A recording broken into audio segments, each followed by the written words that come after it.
avanti alla propina, perché dopo le indiscrezioni di ieri uscite sui giornali, sul Corriere del Veneto, adesso c'è questa nuova molecola, il Gen X, che produce la miteni o che tratta la miteni. Il problema è che questa molecola è già in falda e lì non dovrebbe esserci, visto che è una cosa di recente produzione. Quindi tutto cosa sta succedendo dentro quello stabilimento? Da dove perde lo stabilimento? O c'è qualcuno che volontariamente butta sta roba in falda? E poi non è che domani ci svegliamo e ci sarà il Gen Y e poi il Gen Z.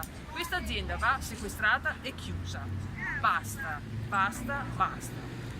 Sì, abbiamo scoperto ieri che in una commissione tecnica del 2014 è stata data la concessione di trattare anche questo tipo di molecole provenienti dall'Olanda addirittura. Adesso ce le troviamo già nel sottosuolo.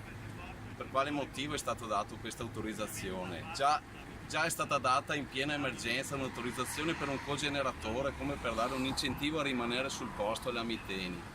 Non ci sembra sia il comportamento adeguato.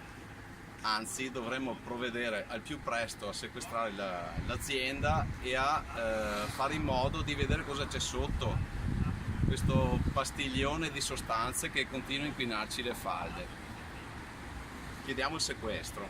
Siamo qui perché il tribunale, insomma, acceleri un po' i tempi.